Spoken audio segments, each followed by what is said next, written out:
Oh, what we do for the musicians that we love. We'll discover new bands that they've guest appeared on, or dive deeper into some of their other discographies, and such is the case for 9 Stones Close.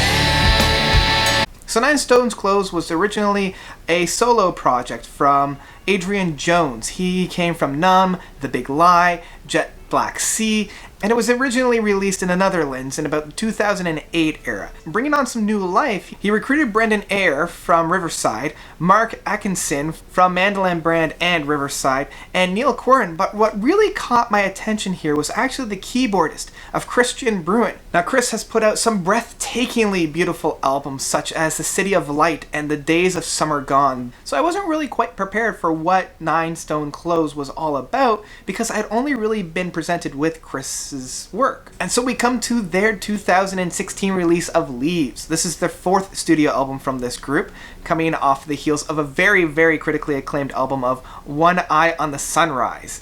So they've kind of classified themselves as a neo-prog group, but I would say they're more of like that modern, almost a grunge style, very akin to, say, Pain of Salvation almost. It definitely had that distorted guitars leading the song, with the main vocals being from Adrian O'Shanaghey, and I'm going to mispronunciate most of those names. But I was very pleased to find that there were only 5 tracks on this album and that the runtime was under 50 minutes. The biggest highlight for me isn't any individual song, but rather the playouts and the build-ups of these songs. It's a little bit of a rocky ground for me. I'm not a big fan of this type of prog, but I do love that the musicians have taken their time and really orchestrated and really helped shape the songs. Now, one of the main problems that I do have with this album is there's really no meat here to kind of hang on to, if that makes any kind of sense. There's no real big riff or really big hook for me to grab onto while I'm listening to this. Now, on the upside, it really provides a great kind of background music as well, and it provides that great kind of ambiance for music. So in that sense, it's almost a plus.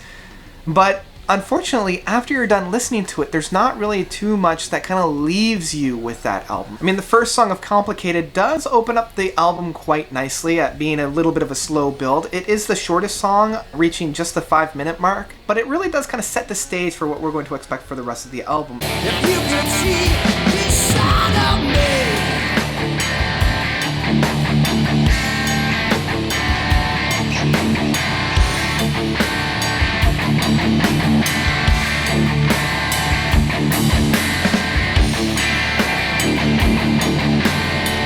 Goldfish, the 12-minute song, the second song, it shows what's going to happen without some of the rest of these songs, in that the beginning part is a little bit rocky, and this is kind of foreshadowed throughout, with most of the songs beginning a little bit on rocky ground, or a little bit not really knowing where it's going to go or where it's going to end, but the ending of the song really provides where that follow through comes out.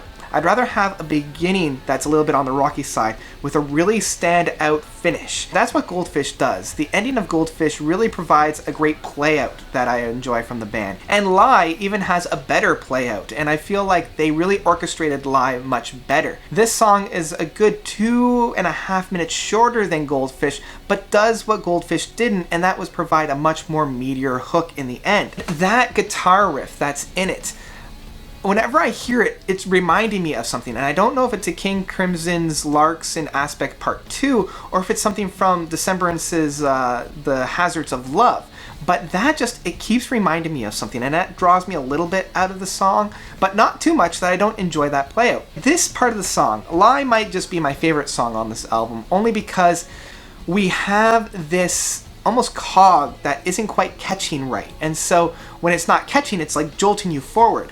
The root of the song stays constant and stays the same, but when we transform itself from that weird time signature that's really tying it through to the playout, it's very reminiscent of, say, Neil Recurring from Porcupine Tree. Finally, once everything comes together, it provides an amazing playout, and that might be my favorite part of this album.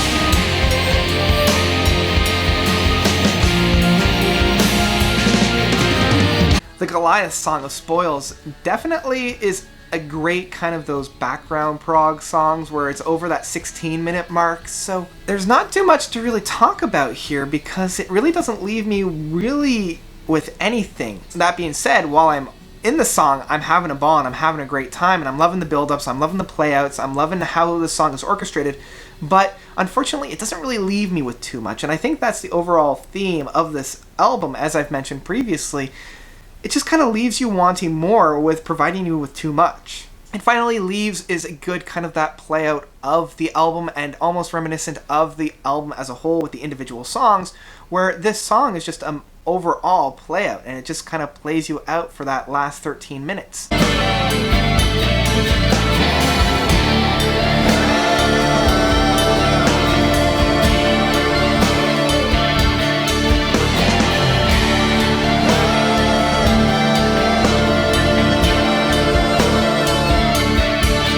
Overall, I was a little bit disappointed with this album, only coming into it with the mindset of Christian Byrne. Even with that, I was left pleasantly surprised with the music that was found within it. So it's for that reason that I have to say, stream this guy with headphones. You definitely want those good quality headphones. It'll definitely drift you along and drift you away if you're into this kind of music. So that's about it for 9 Stones Closed Leaves. What did you guys think about it? Have you had a listen to it? If you have, let me know by commenting below. If you haven't, give it a spin. It might be up your alley. And then once you do, let me know by commenting down below. And thank you guys so much for watching. It's always a treat to discover new bands. If you have any suggestions, please leave them below because I always love discovering new things. And I can't wait for this weekend because on Friday we've got 2 heavy hitter albums coming out. We've got Folklore by Big Big Train hitting the shelves. And we've also got Falling Satellites from Frost. So look forward to listening to those guys and talking about them. And until then, notes out.